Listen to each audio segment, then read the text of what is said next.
And to you once again, the white hearse carrying former Navy SEAL Chris Kyle has arrived at the Texas State Cemetery. It was the end of a 200-mile procession that stretched for some 10 miles.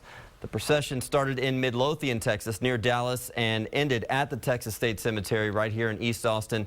Kyle and his friend Chad Littlefield were killed February 2nd, allegedly by a fellow veteran that Kyle was trying to help. 25-year-old Eddie Routh is in the Erath County Jail, charged with 2 counts of murder. He's a former veteran who suffers from PTSD. We have in-depth team coverage for you. Aaron Cargyle is live at the Texas State Cemetery, but we begin with Angie Bevan in Round Rock, who was there when the procession passed. Angie? Good afternoon. Well, the procession made its way through Round Rock just about 20 minutes before noon, led by around 1,000 Patriot Guard riders. We're on the overpass of FM 3406 here in Round Rock. This is a place where hundreds of people came to take it all in. Now, here's a look from not even an hour ago. This is a look at the procession for former Navy SEAL Chief Petty Officer Chris Kyle, of course, heading south on I-35 en route to Austin. People started filing onto the bridge around 10 o'clock this morning. The numbers kept growing, and eventually hundreds of people filled the sidewalk. As far as the eye could see, people were lining I-35 to pay their respects, waving American flags, taking pictures, people all coming together to show support for CPO Chris Kyle. And we talked to a woman whose husband is overseas currently and also to an Iraq war vet. Seeing the outpouring of support means a lot to these folks.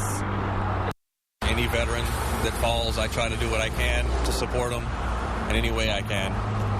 It's just something I feel the need to do. I just hope they realize the sacrifice that the families make. I mean, we all realize the soldiers make a sacrifice, but the families do as well. And just to see that people do support them, and even if you don't support the war or what's going on, you should still support the families and the soldiers going through what they said that they would do. Again, the procession for CPO Chris Kyle passed through Round Rock here about 20 minutes before noon. Now, all of those masses of people have since dispersed, but it was really something to see just the hundreds of people coming together out here in this one area to honor the Texas hero. For now, reporting live in Round Rock, Angie Bevan, KXAN News. And although that procession passed through Round Rock and is now probably in the downtown area, East Austin area, near the Texas State Cemetery, it is having a lingering effect on traffic out there. We bring in Amanda Dugan. Absolutely. We got those residual delays shaking out, especially along I-35 northbound and southbound close to the downtown area. We'll take a live shot of that in just a moment, though. We do have a serious wreck to report over on 2222 causing major delays. Stop and go from Mopac as you make your way westbound there at Mesa Drive. 3 people were transported to Brackenridge Hospital. Again, westbound 2222 is closed from Dry Creek Drive to Mesa this afternoon. Crews are on the scene working to investigate that rollover wreck. Detours are in place. One detour or alternate route to keep in mind if you're heading westbound on 2222, use Mountain Climb Drive to Spicewood Springs. That'll help you reach 360 this morning, or this afternoon rather. Our TxDOT camera sitting now over at I-35 at 51st. You can see crews are working to clear a scene that's blocking that far left-hand lane. Traffic just creeping by, so if this is part of your commute, you are going to run into a bit of slow and go. Just want to give you a heads up as you get out the door. That is your first warning traffic. Okay, thanks, Amanda. Our live team coverage continues with Aaron Cargyle at the Texas State Cemetery, where the hearse carrying former Navy SEAL Chris Kyle arrived just moments ago. And Aaron, what is the latest there? Good afternoon, Brian. The graveside service is getting underway now. I'm going to step out of the way and we're going to zoom in here to the action. They are about to remove the casket from the hearse right now. Of course, there are many members of the Navy inside the cemetery right now, many friends and family members here. This is a private burial. The cemetery is closed off to the public.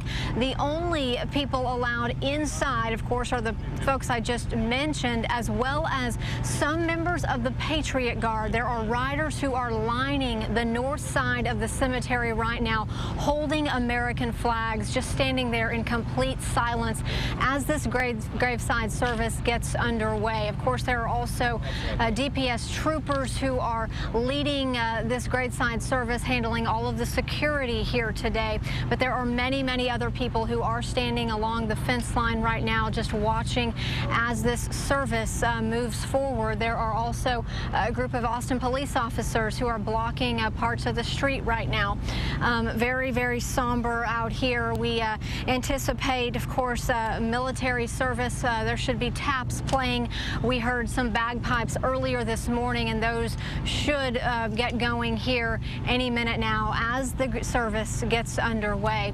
Of course, we will have continuing coverage throughout the day on KXAN.com and have a full story for you on KXAN News at 5 o'clock tonight. We're live in East Austin, Aaron Cargile, KXAN News.